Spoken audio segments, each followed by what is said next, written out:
Hello' students, আজি মই আলোচনা কৰিম ক্লাছ 9ৰ এনুৱেলি এক্সামত আহিবলগীয়া ইংলিছ ছাবজেক্টত মষ্ট ইম্পৰ্টেণ্ট কমন কুৱেশ্যন। তোমালোকে ভিডিঅ'টো শেষলৈ চাবা আৰু ভালদৰে বুজি পাবা।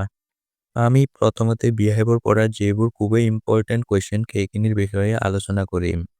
যেনেকুৱা the fun they had, the road not taken, the sound of music. মানে যোনবোৰ চেপ্টাৰ অতি ইম্পৰ্টেণ্ট প্ৰশ্ন আহিয়ে থাকে সেই প্ৰশ্নখিনি আগতে আলোচনা কৰিম।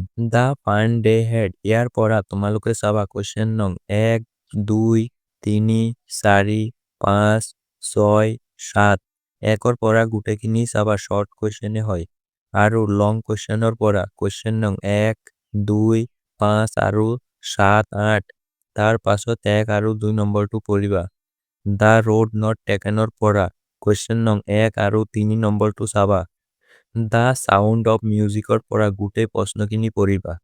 দ্য শ্বেয়ানি অফ বিছমিল্লা খান, এই পাৰ্টৰ পৰা কুৱেশ্যন নং 1, 2, 3, 4, 5 আৰু 6 পঢ়িবা। আমি ইম্পৰ্টেণ্ট কুৱেশ্যনখিনিয়ে কৈ আছো, তোমালোকে শৰ্ট কুৱেশ্যনখিনিও পঢ়িবা।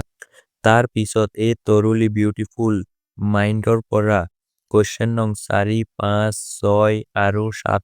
দ্য লেক ইজলি অফ ইনস্পিৰিটছ চেপ্টাৰৰ পৰা কুৱেশ্যন নং 1, 2, 3 গোটেইখিনি প্ৰশ্ন চাবা। এ লিজেণ্ড অফ দ্য নৰ্থলেণ্ডৰ পৰা ওপৰৰখিনি আৰু কুৱেশ্যন নং 2, 3, 4, 5, 6 আৰু 7, 8 এইখিনি পঢ়িবা। মাই চাইল্ডহুড কুৱেশ্যন নং 1ৰ পৰা 5টা আৰু 2 নম্বৰটো ইম্পৰ্টেণ্ট হয়। নো মেন ইয়াৰ ফৰগেনৰ পৰা কুৱেশ্যনৰ ৰোমান 1 আৰু 2। দ্য বাউণ্ড অফ লাভৰ পৰা 1, 2 আৰু 3টো পঢ়িবা।